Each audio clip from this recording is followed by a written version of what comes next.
Norman, does your HMO cover the bad back you undoubtedly have from bending over every morning to suck your own?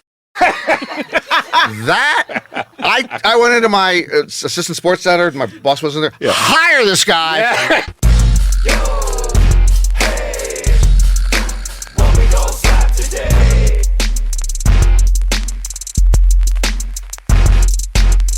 All right, the world may not need another podcast, but it could definitely use a slap. That's right. Welcome to Slap the Power, the show where we bring together artists who use their powers for progress. I am Rick Barrio-Dill. And I am Asia Nakia. On the show today, the start of the Trump administration. So many things to say, so many inauguration moments to go through. Oof, yeah, the also a little later, TikTok's temporary grift.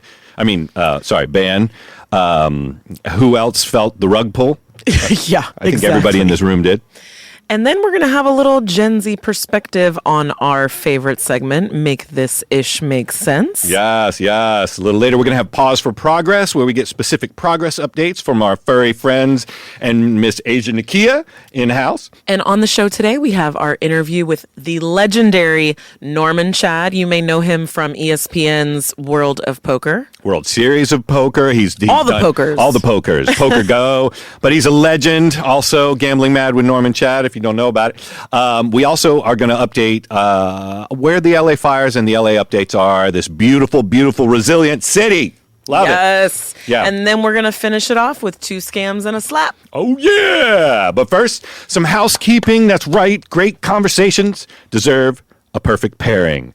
Like the new adult beverage, Hippie Water. That's right. It's a refreshing non-alcoholic seltzer. It has 5 milligrams of Delta-9 THC and only 30 calories. You can discover it at hippiewater.com or for our peeps in Florida, Texas, Arizona, make sure to check Total Wine because at Total Wine they have Hippie Water in a lot of places as well. And make sure to use the code Hippie Slaps for 15% off. That's right. Hippie Slaps, Hippie Water.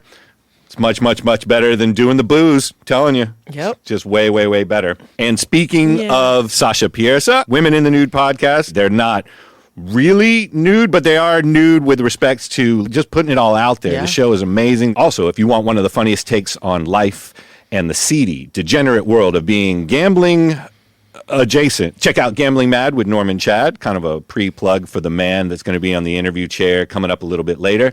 So if you don't already follow Gambling Mad with Norman Chad, make sure anywhere you get your podcasts, or also check it out on at Gambling Mad Show, pretty much everywhere you get your socials. Okay, here we go. It happened. On January 20th, former President Donald Trump and current convicted felon, took the oath of office to once again be our Commander-in-Chief.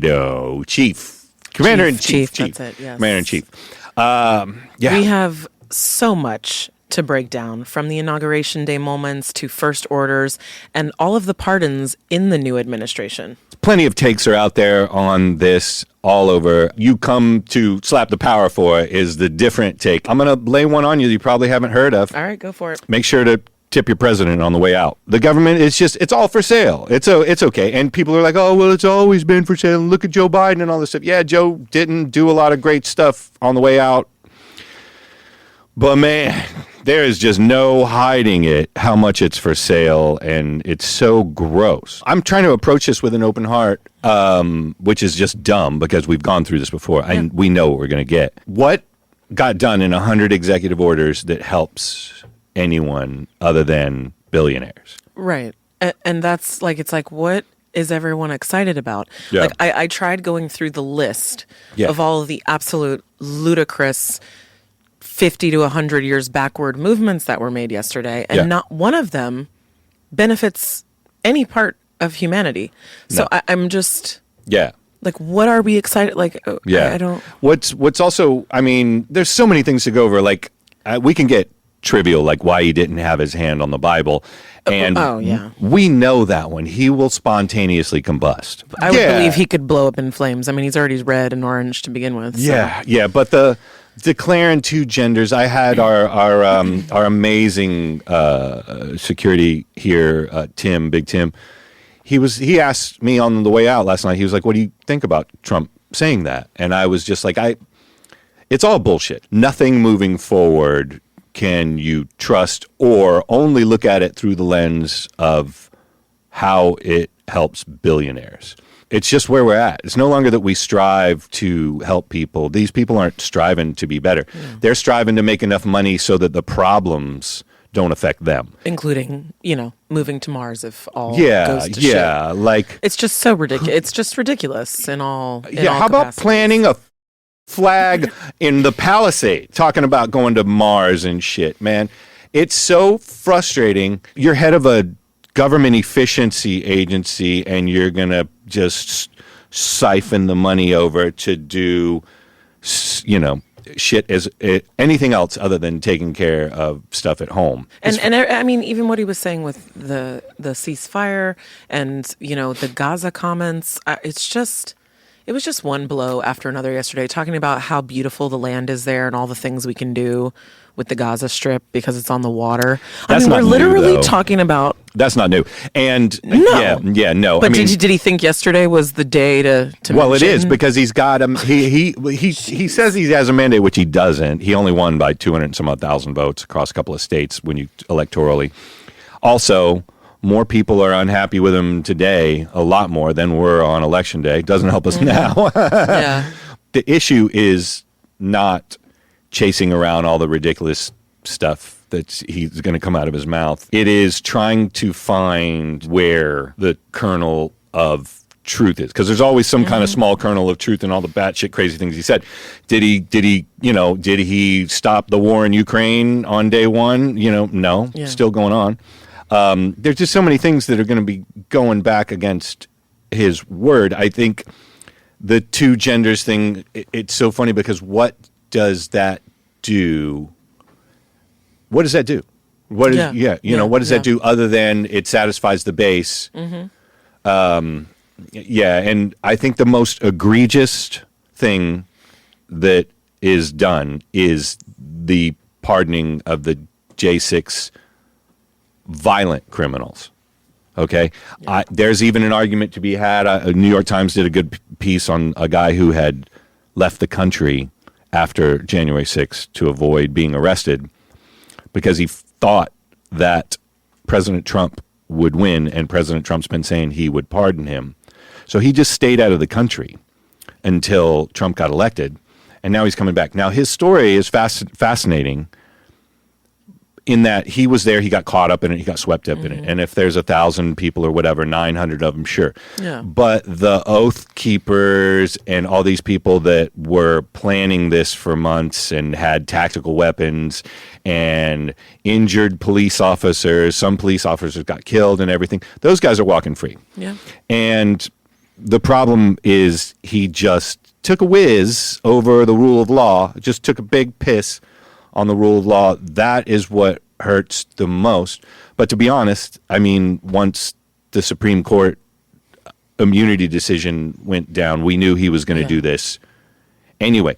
It just should not stop it. It's not okay. It's not normal. And it's not acceptable that there is no rule of law in this situation. That's what hurts, I think, so much about the January 6th, the violent criminals, and it also says that, so now anybody who works in a president's orbit, do whatever the you want. Yeah. I'll pardon you on the way out. Exactly. And if that's the case, that's fascism. Congratulations. Here we are. Yeah, we said it was like, oh, fascism, blah blah blah blah blah. But no, if you gotta pay $1 million to bend the knee and be there so you can curry favor, it's been going on for a while. But it's all the other stuff. It's just so much. I mean, it was like I just had to stop looking at some point. I mean, it was like the Paris Agreement down the drain, World Health Organization down the drain. Yeah, why? Just to be, one could make a credible argument that he doesn't want to make America great again. I mean, he certainly wants to make money. It's all a grift, but that's nothing new as either. The problem is there's no governing in any of this. That's what you're there to do. You're not there to make millions. You're not there to mint a meme coin. You're not in the executive office to mint a meme coin. It's so bananas that it's like we're here. The guy that tried to overthrow it, and it was eerie. I heard on PSA this morning, which, by the way, that was that joke. Make sure to tip your president on the way out. That was love it. It's the truth. Yeah, that's what the balls were. Tip your president on the way out. It's just a fucking mob shit. So stupid. But the WHO, why? Other than to prove, last time what he did on day one in 2017 was got rid of the pandemic response team on day one. What went wrong from that? Nothing. Everything was great. What went wrong? Yeah, no. The deportations and the detentions and I love it too how many people are just fucking idiots online. Because they think that because he wrote something down on a piece of paper and signed it with his stupid Ronald McDonald signature, that it means you can't wipe the Constitution. You can't wipe a sentence out of the Constitution with an executive order. So birthright citizenship, you're going to have to keep going on that one. I'm sure they will, but I'm sure, yeah. They're coming after gay marriage. They're coming after trans people and everything. And it's nothing to help people. No. I saw that eggs in a lot of places are approaching 175% or 150%. We'll have to double check that, whatever. But I don't know. It's a laundry list of things, and we can't chase it around. It's just when we're a show that's based on trying to find some good stuff. And on this show, on this particular episode, we can't lie to you. We're not going to lie to you. Yeah, there's not a lot of good. There wasn't a lot of good. I really struggled. No. I couldn't find anything good for this week. You got Mr. Bear Carcass coming in, and he's going to replace the WHO with, I don't know, probably who knows? He's just going to, you can put some, telling everybody to fix their ails with Windex or something like that. For that. Yeah. I don't know. Pour bleach on everything. Yeah. That'll be the next one. And it's hard to get away from this, but it blows my mind that they're asking us to act like the Elon thing. Everybody saw it. He's a Yahtzee. It's cool, man. And his response wasn't, no, I'm not a Yahtzee. His response was the Hitler stuff that he gets from the left is tiring. That's not a denial, bro. You know what I'm saying? No. And just own it. Just own it, dude. We know it. It's so on the nose. And it's. You saw, everybody saw. I saw. Yeah. And the excuses were amazing. Yeah. I think my favorite one was that he was holding his heart, which he doesn't have one. Let's just start there. So you can't hold your heart. It's like the Iron Man from Wizard of Oz. Yeah. But he has more feelings than him. But anyways, I digress. You cannot say that he was holding his heart and giving it to the people with such force and such an erratic, that kind of power movement had nothing to do with love. And I'm just not buying it for not even 1/2 of a second. No, and he's chasing everybody around. He's like, look how much I skate around the edge instead of being a man and just owning it. You're Yahtzee, man. It's all right. Just own it. But what kills me is it's not Yahtzee. It's Roman. Bro, the Yahtzee stole it from the Romans. Stop it. It's just obnoxious. Yeah, stop it. He just wants to see how much he can push because he's him and he can get away with it. And he's like, but it's just I have a desk at the White House and I'm just, I'm only flirting with Yahtzeeism. Yeah, it's like, no, man, you guys we got it. You're fascists. We got it, man. No, it was disgusting. Just own it. Just be a man and own it. All right. Yeah. And then, So I'm just thinking. I'll ask you. So I'll be like, that's right. We were talking earlier about Elon and the Yahtzee salute and all that stuff. But you actually came into close contact with the Fuhrer, didn't you? Yes. Ashley, can I say that? Can I get away with saying that? Okay. So some of the rescue groups that were working together got wind of Elon coming out to a very specific, in the Palisades. When you were working. Yes, where I was working to saving dogs and visit. Yeah. Yeah. Now, I'm moving around. We get a call, we get an emergency, we're moving around. So I've seen you in your wheelchair, man. It's it's really fast. So I was not present for the gifting, but Elon decided to give one of the rescuers on the ground one of those Tesla trucks. Oh, the Cybertruck? Yep.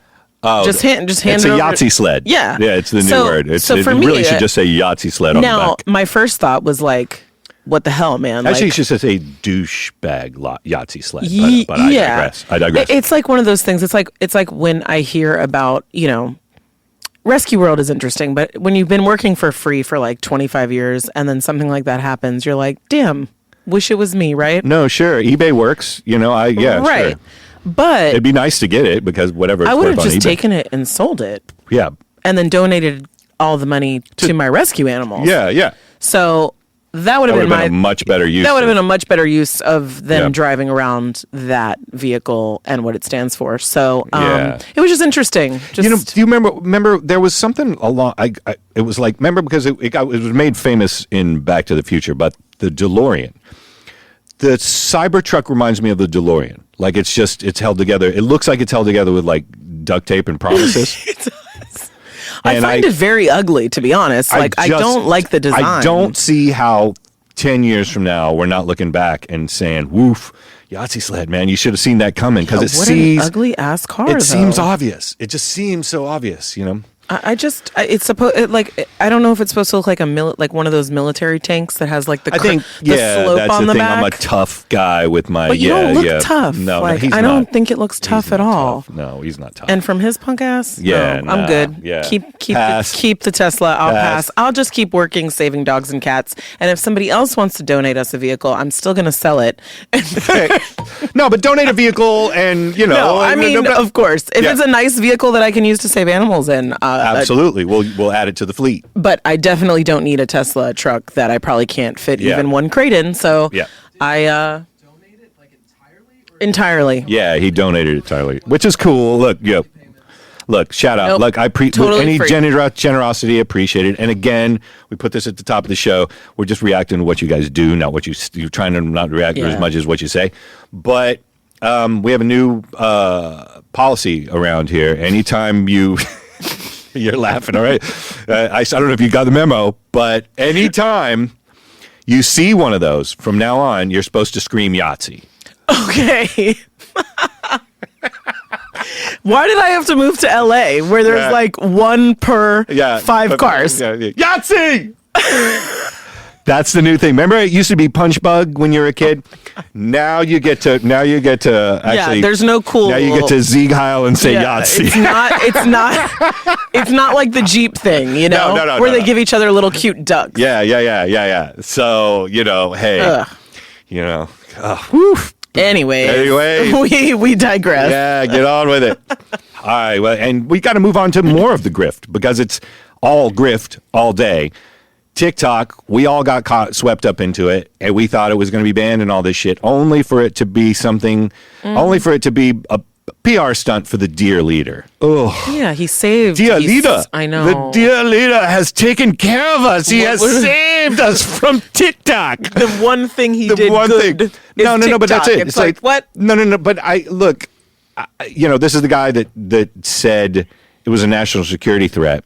He's the guy. I love it. He puts out fires that he himself starts. Yeah.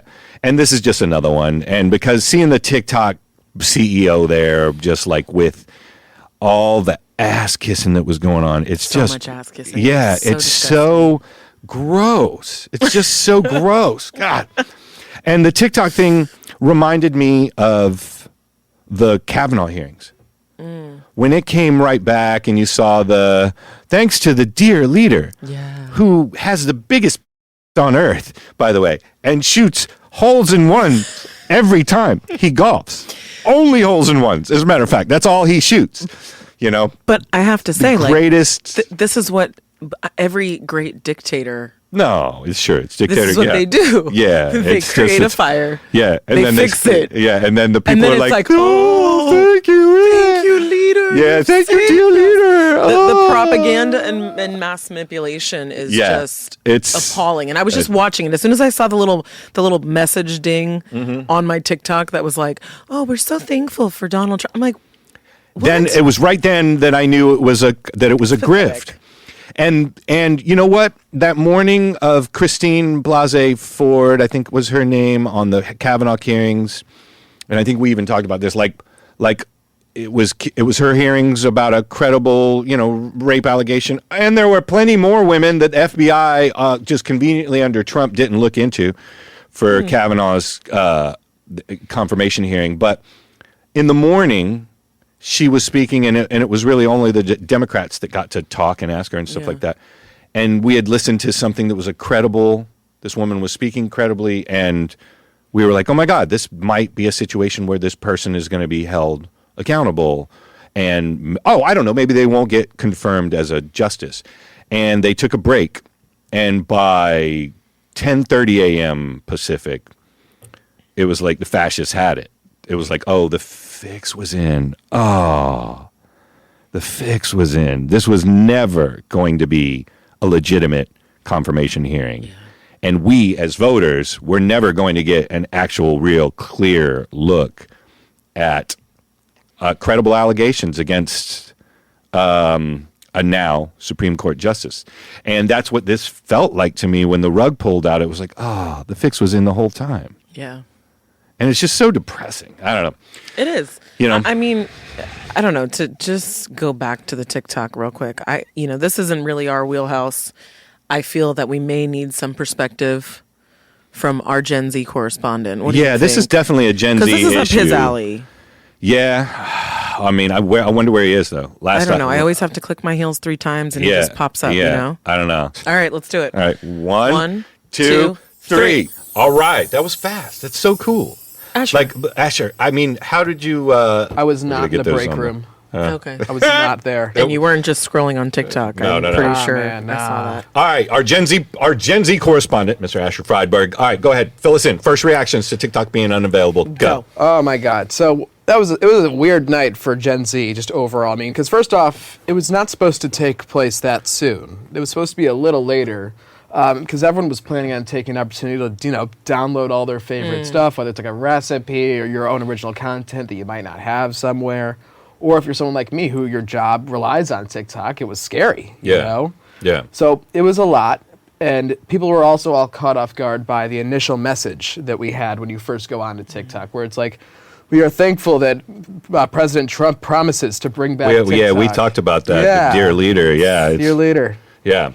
Yeah, I would say a lot of us saw right through that. I would hope so. A lot of us. I hope. A lot of people on TikTok right now are a trend I'm at least seeing is a lot of people being like, we still don't like you, Trump. Didn't do it. We know what you're doing. Yeah. And there's even some meme formats coming out now of people like parodying the message that went out. Like there was a funny AMC Stubbs one I saw where it was like, AMC Stubbs will be unavailable in the United States because not enough of you saw the Robbie Williams Monkey Man movie. Stuff like that. What does that mean? Do you know the Robbie Williams movie? No. Oh, gosh. There's a Monkey Man movie. It's called Better Man. And Robbie Williams, it's a biopic, but he's a CGI monkey. Oh, wow. And it's apparently really good, but no one's seeing it because no one knows who Robbie Williams is in the U.S. Was it Monkey Man was Dev Patel? That's Dev Patel, but they're calling it the Monkey Man by the way, movie. One of the best movies of last year, hands down. Like hands John down, Wick, Monkey right? Man. Like harder than John Wick. Oh, I got to see that. And Dev Patel did the whole thing, did part of it during COVID, and he's just a badass. Like he's director and he's acting in it and everything. But yeah, with regards to TikTok, I mean, obviously, who knows? I don't know if this is permanent. It's just a lot of hocus pocus, right? Because how can the Supreme Court days before unanimously say this ban needs to go through, and then, well, I guess we answered it at the top of the A block too, which is it's not a good faith argument anymore, and if you don't have rule of law, then things like this are just going to happen, and it's just all bullshit. And if hopefully you're on the good side of that shitstorm. Yeah. Hopefully, at least you have a umbrella to protect you from the shitstorm. Yeah. It's raining shit. It's raining. Go to our merch store. We're selling storm umbrellas. Speaking of Gen Z, what is going on there's a meme coin, it seems, dropping out of Mar-a-Lago like every 12 hours, right? And they're all, it's so like gross. What's your feel on the ground as far as Gen Z who do deal in a lot of crypto and meme coins and stuff like that? What's your take on that?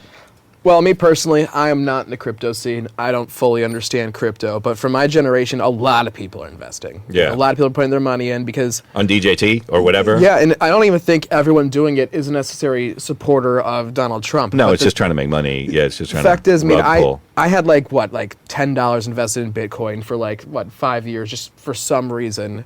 And look, as soon as Trump won the election, it went up to like $30. It was not that that's a huge difference, but if you have a lot of money invested, I mean, if you want to take advantage of Trump's win, I mean, it's a way to do it. Just be careful because what it really is a vehicle for money laundering. Yeah. So, so just be careful because it's going to get pulled. The rug's going to get pulled. It's just a matter of when. I haven't seen any kind of meme coin that's done well. I mean, with the Tua coin or with the, oh my God, there was another one that just happened, really bad. There's a bunch of them. There's the Melania one. Yes, There's the Melania coin. Okay, wait, Melania coin? Stop. Yeah. Oh, no. yeah. It's What a crazy time. time. I mean, look, some of Gen Z has even decided to purposely go to Red Note and other apps that are, very affiliated with the Chinese Communist Party. Yeah. It's kind of crazy that people are the logic behind it is that people were pissed at the U.S. for banning TikTok, for saying that may or may not be spying on us. We don't quite know. Yeah. We have a hunch. Yeah. But they're like, fine, if you're going to take away TikTok, we're going to an app that's definitely having us be spied on. I know. We talked about that on the show last week where it was that seemed like, I mad respect to Gen Z and even Gen A getting in on that game right now and stuff like that. But the practical realities of it, like you said, for people that count on it for their job and things like that, it is, it's just it was so flippant and then it was just such a scam that it just feels gross. I would completely agree. Yeah. Yeah. Well, thank you, Asher. Yeah. I appreciate the update. Coming up after the break, the one and only Mr. Norman Chad. Gambling is part of the culture of America, since even before we were America. I'm Norman Chad. I know gambling. I've played blackjack and poker. I've bet sports and horse races. I've even hit the slot machines at a Pahrump, Nevada 7-Eleven. You say gambling, I say gambling mad. So join me on Gambling Mad with Norman Chad, wherever you find your podcasts. Follow us on socials at Gambling Mad Show or at Gambling Mad Norman Chad at YouTube. Joining us for the interview today, he's a legend of the poker world, the World Series of Poker commentator for years, decades, and more importantly, he's a brilliant writer, a humorist, and he is the host of Gambling Mad with Norman Chad. In studio today, Mr. Norman Chad. Thanks for being here, Norm. A pleasure. You seem so excited. You seem so excited. Well, when I agreed, it had been broached to me as guys' night out. Oh. And now I've sat down and it's, I got the lady over here, so. Gotcha. I mean, I'm not even here. All right, that's good. Let's go. No, Norm, I appreciate having you on the show. We've been working together, full disclosure, with Gambling Mad now for 7 or 8 months. I tell this story a lot. When I was in college, I didn't like poker, but somebody turned on ESPN and they had on the World Series of Poker. And it was because of this person in the background, this commentator that was just making fun of everybody, just going in and just making fun of everybody. And I was like, I love this guy. I had no idea that we'd be working together later in life. And it's always been curious to me, how did you get into poker commentating and that side of the field? Well, I started playing poker. Actually, I was a cesarean birth. There was a little difficulty on the delivery. So I was in the maternity ward a little longer than expected. You're usually there for a day or two. I was there for 3 weeks. There's a lot of rows of babies. And I started playing liar's poker, which you do with dollars bills. I didn't know how to play actual poker. But with a dollar bill, we started playing dollar bills. And that got me into poker. And then I played a lot in college. And when I moved to Los Angeles, I started to go to a card room here because I had nothing better to do because I was between marriages. And it was also open 24 hours. It just seemed to me like it was a resting spot for anybody who had no life or was having difficulties in their life. If you lost your job, you're going through a divorce, you just go to the card room. It's open 24/7. Yeah. That's how I feel about casinos right now. Yeah, like same concept. yeah. They never close. They are cleaned more often than 7-Elevens. Yeah. True. The bathrooms are usually pretty good. Yeah, they're actually. pretty good in Las So Vegas I don't- casinos. Yeah, and keep the drinks flowing. Not in Los Angeles casinos. No, in Hollywood Park Casino. we always talk, and that's my home casino. We talk about, don't touch anything, wear a hazmat suit if you can. Sure. And always with the doors, with your elbows. It's a tough place. Got it. Yeah. But I started playing at Hollywood Park, and I was doing other work for ESPN, and they were going to be doing poker, an extended version for the first time ever, 20 years ago. And they asked me to consult with the production company because they thought I was more of a poker person than I was, and I really wasn't. I wasn't a poker professional. I was just playing on weekends. Yeah. So I consulted with this production company for months, and then they asked me if I wanted to do the poker commentary, which I thought they were joking about. And they said, no, we're not going to hire an ex-jock poker pro to do it. And I'd never met them. They said, you make us laugh in the conference calls and on the emails. I said, let me think about it for a few days. And I did think about it for a few days, and I asked my best friend about it. He said, what's the think about? I said, it's poker on TV. What is that? It's old men throwing chips into the middle table. And my friend Vinny said, yeah, but you don't have much of a career right now. I said, let me do it for a year. Yeah. So we did it for a year, and then it lasted for 20. That's Wow. how it happened. It was an accident. Now, before poker, you were a columnist. And after poker, yeah. Yeah. I've always been a sports columnist, a sports writer, and I Yeah. started writing a sports column at a very young age. I got lucky. So I wrote a sports column for 35 years in the pandemic I ended it. But so I was always writing a sports column, but not a regular sports column like most sports columnists go to games and they write about the games. I indeed was sitting at home just making jokes about what was going on in the sports culture because it was an oversized, ridiculous culture. Yeah. And very easy when that carnival was passing by my front door to go, hey, look how stupid that is. Yeah. That's all I did. Yeah. And now in poker, I go, hey, look how stupid that is. So I essentially made the transition from just the couch to the poker table saying the same stuff. Amazing. And what's great is, I know if you don't make fun of somebody in a room, you don't like them. So, usually it's a sign of affection with you, which is a lost art. It was a different time, say 25 years ago, when you could comment and it wasn't such a politically correct climate, that it is now. Who were your influences from a comedic standpoint or writing standpoint? And then also, have you had to curtail that over the years, or you've just sort of changed mediums and venues? On the politically correct thing, you got to be more careful the past 5 years. Yeah. That doesn't affect me that much. On the comedy level, I was a failed stand-up comic when I came out of college for 2 years. I just wasn't very good, and I stopped doing it because I was going to get married and wanted to have an income for my wife while we were married until she wanted to divorce me. So I provided that income by doing newspapers full-time. But comedy-wise, and I used to study comics, I liked the ones who were it's much harder and much rare to find somebody who's doing political humor. It's a really obviously you're always offending half the people, as we now know more than ever. Sure. So when I was in high school and college, and I'm watching tapes of Mort Saul and Lenny Bruce, and then George Carlin when he was a regular lounge guy and he did a 180. Yeah. And said, I just don't want to be telling mother-in-law jokes. Let's talk about the world. Yeah. So those guys, and Carlin had a remarkable career. I mean, Yeah. he set a high bar for like 50 years. Yeah. And he's talking about what's going on in the culture. So Yeah. those are the guys I most respected. And relevant today. So much of what he said today was prescient. They're starting a new George. I think his daughter Kelly has something to do about it. They're starting a new George Carlin YouTube where they're going over his old bits and stuff he said 50 years ago, 30 years ago, 15 years ago, all relevant to this moment all the time. Yeah. He was right more than he was wrong. Yeah. So that was fun. And I just try to move it. When I moved into poker's changed a lot, even before you get politically correct. The poker crowd, when I started 22 years ago, this was essentially pre-online poker, which grew with when I started to do it, just coincidentally. So the other poker players used to have much more of a history, much more of a storyline, older. They might have been lawyers, engineers, full-time gamblers. And the new generation of poker that came in when I started to do it were guys who played online from the time they were 16 years old. And just were in front of a computer. like this dame over here. She just buries herself in the damn computer all day. Yeah. And if Jesus walked by and said hi to her, she'd go, yeah, good. Wouldn't see it. And oh my God, Exactly. I miss Jesus. Why? Because she's playing Angry Birds. You don't play Angry Birds on All the there. time. But All the time. the new group was harder to talk about because they didn't have any history. Yeah. Everybody's got a story. Everyone's got 10 stories. Yeah. But they just been playing on their laptops or their phones since they're 16 years old. They hadn't been out and about. Plus, they look at the game differently. So when I'm broadcasting and I'm talking about, a story or somebody's jacket or something, they are much more dialed into the strategy and the analytics and all that. So they don't connect with me and I don't connect with them, which has been difficult. What's the craziest thing that you've seen as of late, or what probably sticks out in your mind the most? Well, we've had people cry at the table, which happens. There is crying in poker because the emotions can get high.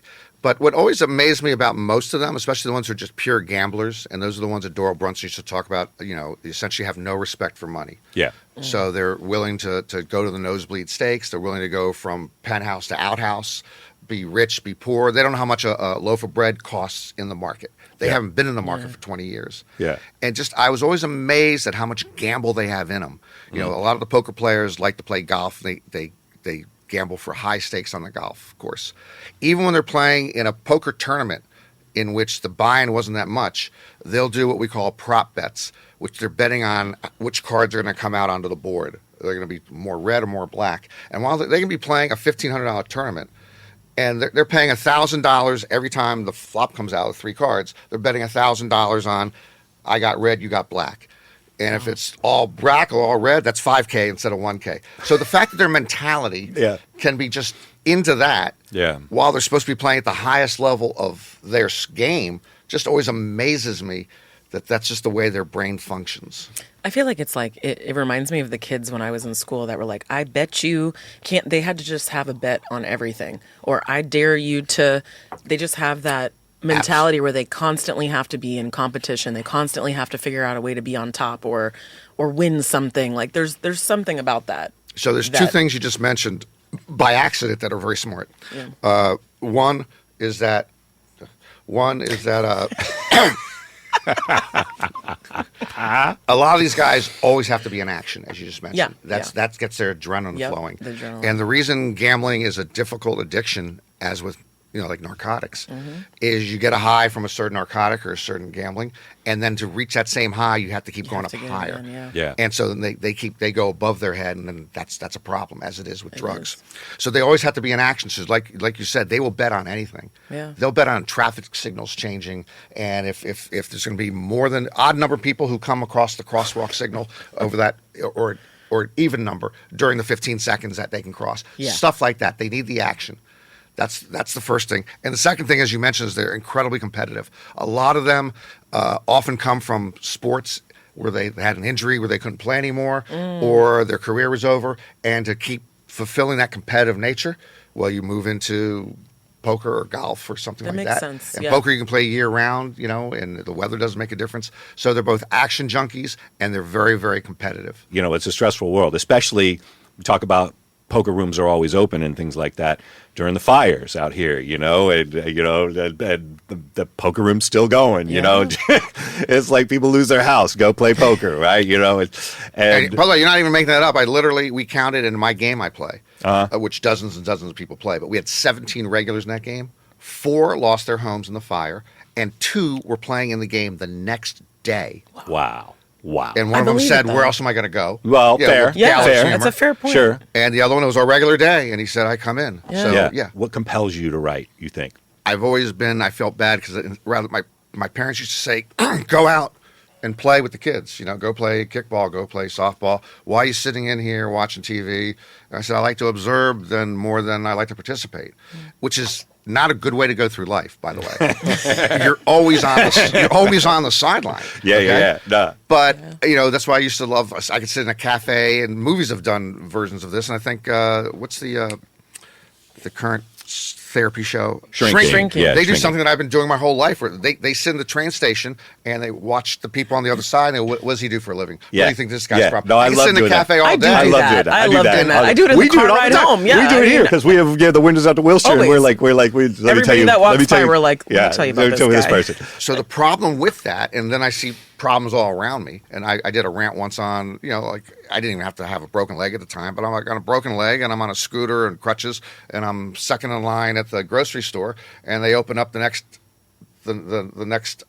register. As I'm walking over there on crutches, 3 people race in front of me from back of the line. I go, what the Yeah. I mean, we're living in a society, how can you just butt in front of somebody who's on crutches? But Yeah. So that stuff always occurs to me, and it's not healthy. And that's why, when my wife, my current wife and final wife, Glad you were specific about that. if Thank you. we agreed, it's till death do us part. So we will kill each other before we Or divorce each other. divorce. I like that. Okay, but when she sent me to therapy for the first time 5 or 6 years ago, and he taught me Shout out to Tony. cognitive behavioral therapy. Yeah. So I told him this happens, that happens. He's okay. What you got to do is stop right there because these are all just moments that are going to happen. Yeah. You have to get that out of your head, and and he taught me how to then think of something positive, bright. It can be something from when you're 5 years old. It can be your favorite ice cream flavor, but get that out. But that's what always drives my anger and writing and whatever it is just sort of, again, the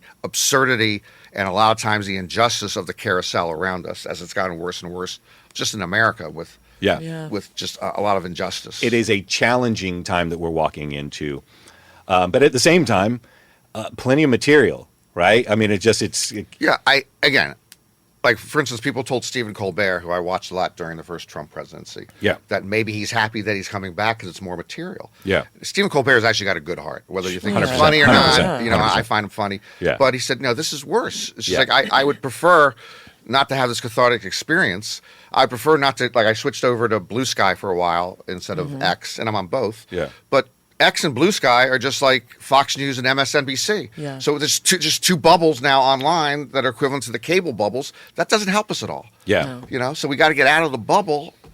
Everything is not fight to the death argument.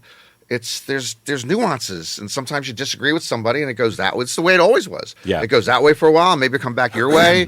You fight for what you think is right, but now it's I'm right, you're wrong, and you are an idiot. Yeah. I'm right, you're wrong, and you're a moron. Yeah. There's You're no radical leftist. Yeah. all the names. They just call you names instead of coming back with arguments, by the way. So Yeah. What do you think about stripping the CDC and leaving the WHO and stuff like that? And the Paris Agreement. What do you think about the Paris Agreement? He said he was going to do and everything. What I'm concerned about is on day one, Obama left him in 2017 a pandemic response, 800-page pandemic response outline.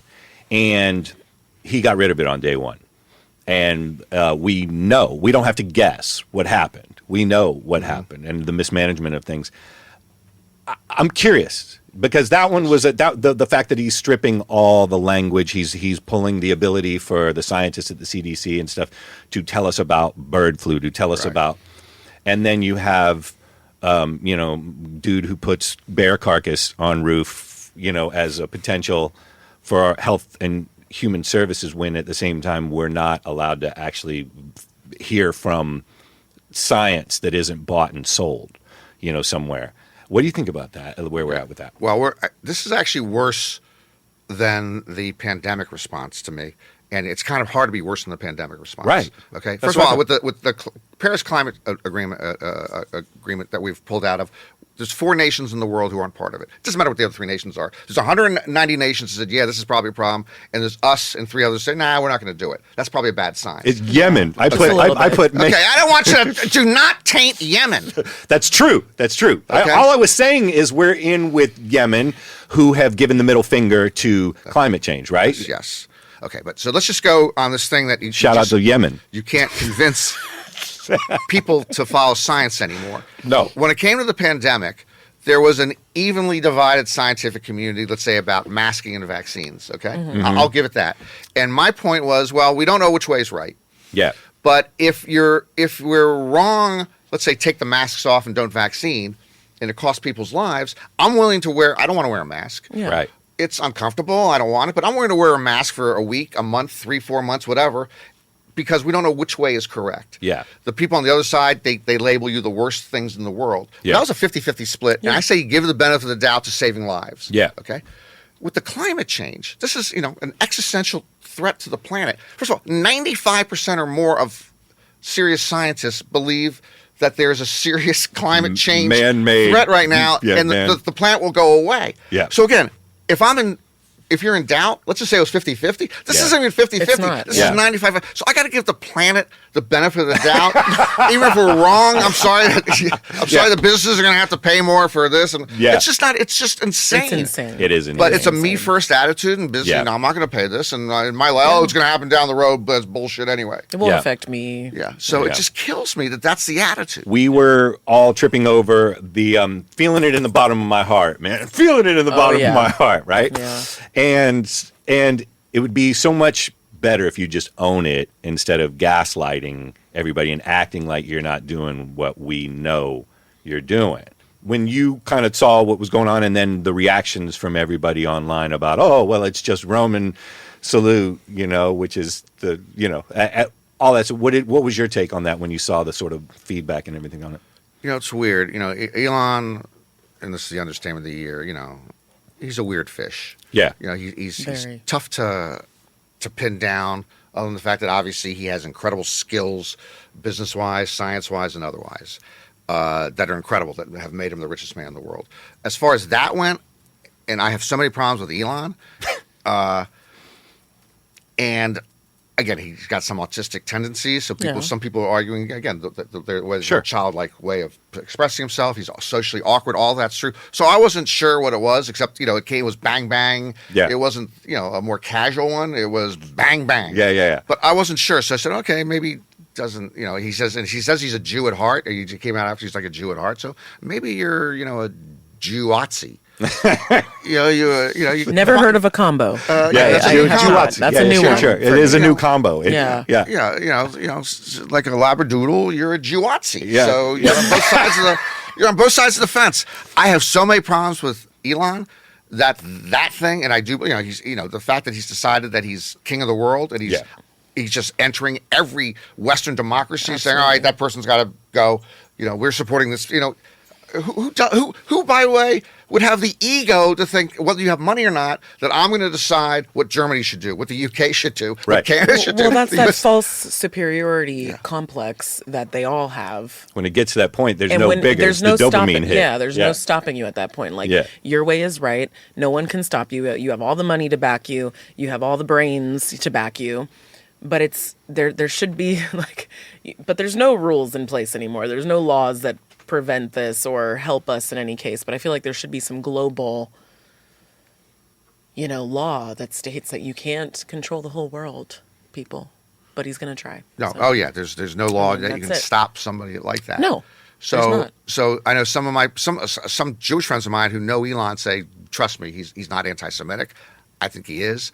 But you never know. He's not a Nazi. He's not anti-Semitic. I said, okay, I'll give him the benefit out there. How about if he's a megalomaniac who believes he should, you're going to deny that he should have power over everything that's happening just because he has the base, he has the money, he has, he's.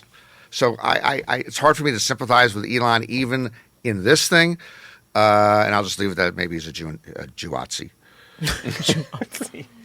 And what did you think about when Mr. Trump didn't touch the Bible? Okay, first of all, There's Bible. A lot of hand gestures going on here, but I want to know about this one. The Bible caught a break. I don't think you want. Well, I don't think you want Donald Trump touching. That's anything. A fair point. Yeah. Okay. They might have to republish all of that. Speaking of hazmat suits, it was amazing when he started selling the Trump Bibles last year, and when he's been interviewed about the Bible being one of his favorite. There's just some of the greatest sound clips of him interviewing about the Bible is one of his favorite books. Yeah, and so and without even trying to do a gotcha moment. So what's one of your favorite portions? What's your favorite? Oh, there's so much good stuff in there. Of course, he's never read a thing. It's just I can't cite any one thing, but I don't know. Maybe when Amos and Andy came down the mountain with the but he's never read the Bible. Of course not. It just cracked me up that again it became a big deal that he didn't touch the Bible. Yeah. Do you know when he was at a ceremony in Israel? maybe commemorating some of the hostages that had passed away that they found they were dead. He was over there on one of his trips, and they had him looking at a Torah, the holy, and he asked the rabbi, "Do you want me to sign it?"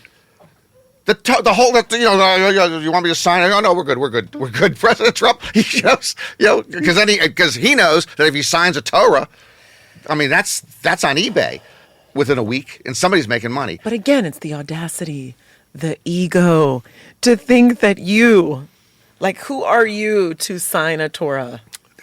And by the way, Asia, the worst thing about that is, besides the fact that this whole thing, if you take out, a leader from Al Qaeda or something, there's somebody else who's going to replace them that has the same main side. And we have a lot, tens of millions of real Trumpers now. Yeah. But just his family alone, because I've always complained about the political dynasties. I want to go away. I want the Kennedys to go away.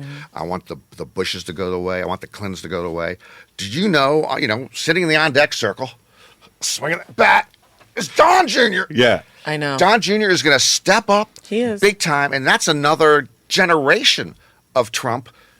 And I have no doubt he'll run for president in 32, 36, whatever. Yeah.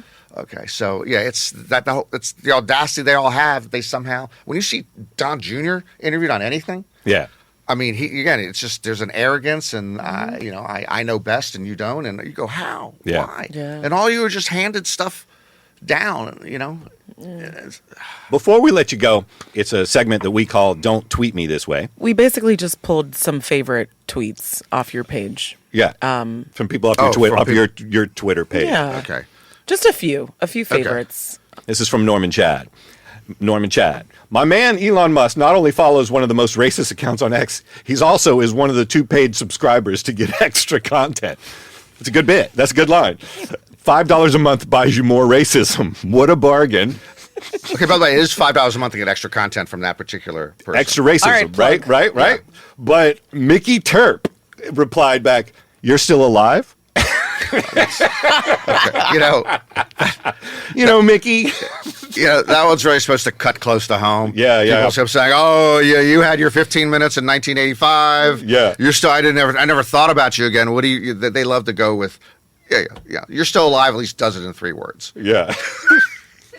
Good for Mickey. Good for Mickey. This one is great. You responded to, "Dear Joe Biden, allow me to say your hateful, ancient, senile ass one more time." And you said, "Positive and beautiful content keeps flowing onto X like polychlorinated bisphenol down a sewer drain."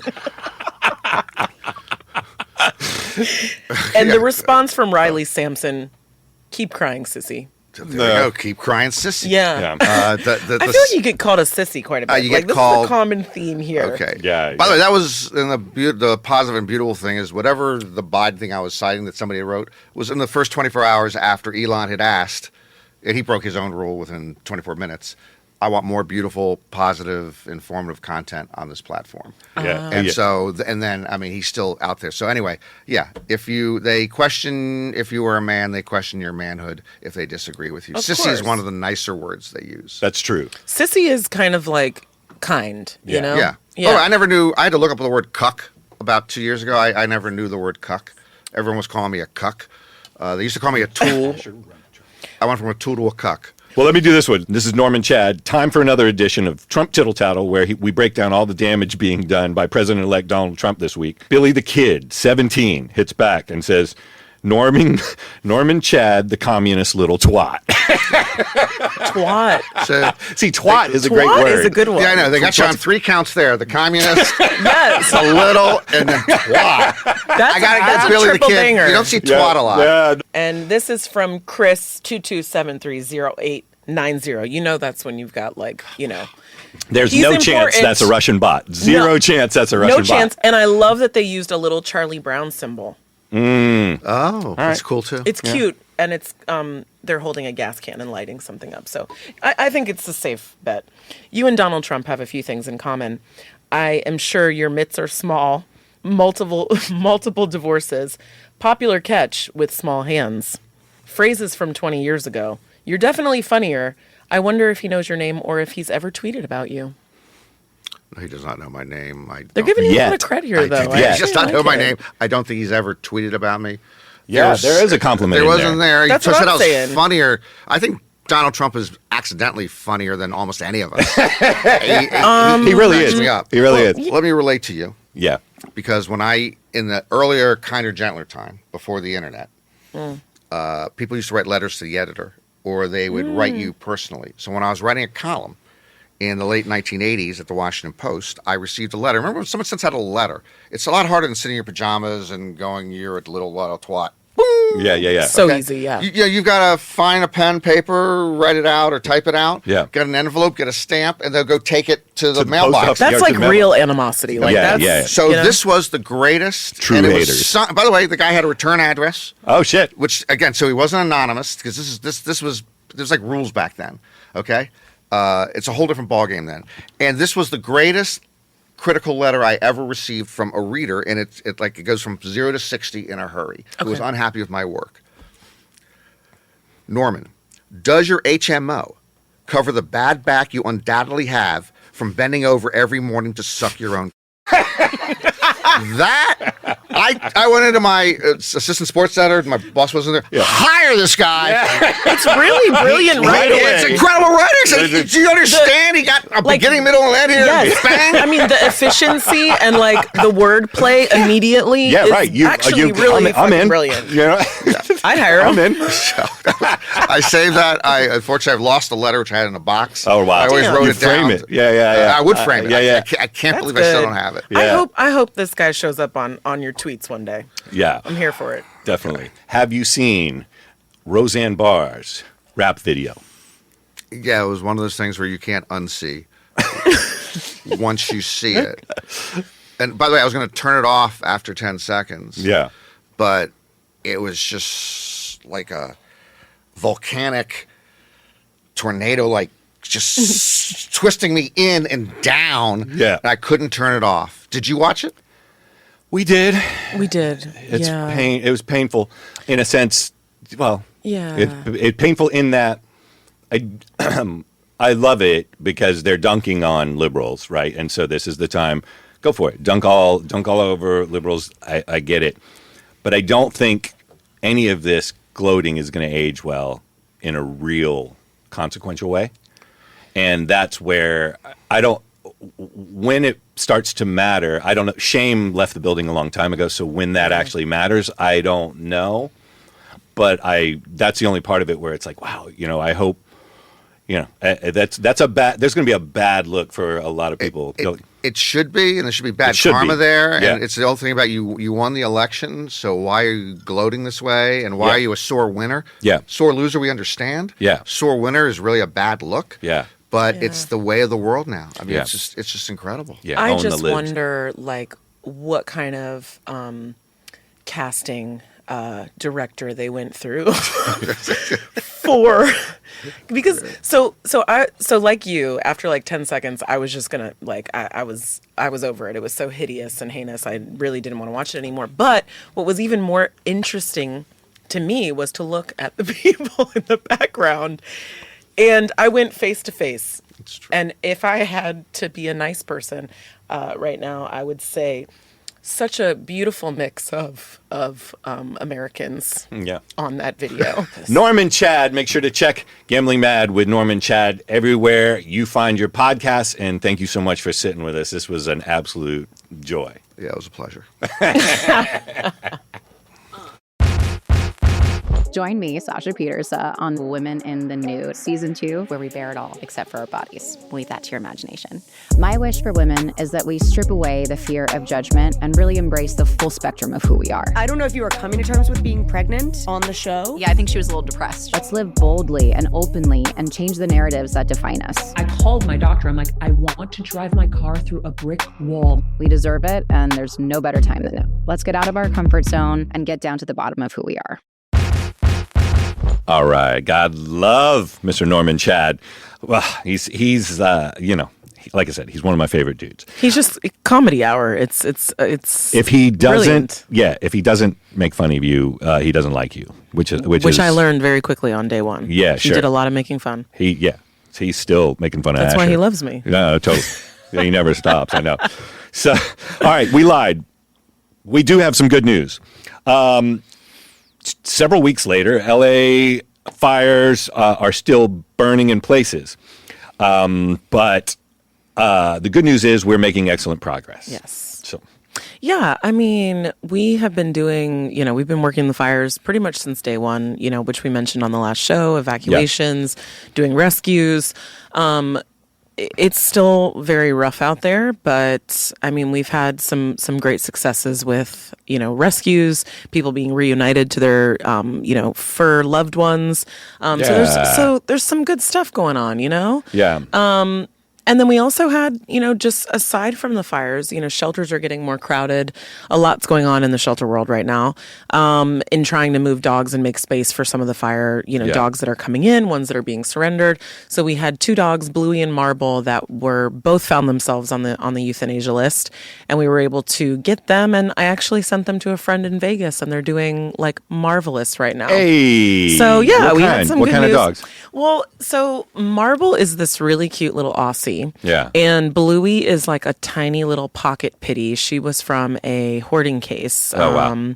But just to see, like, I mean, we're going to show some footage of these guys because when you see them in their kennel and then you see them like not even 12 hours later in my friend's house, they're just playing with toys and like they just look like they're laughing and, just the happiest little beings ever, even though they were mortified sitting at the shelter. Yeah. And it just every single time, it just always makes me think of if we just gave them a chance, if we just give these scared little babies a chance.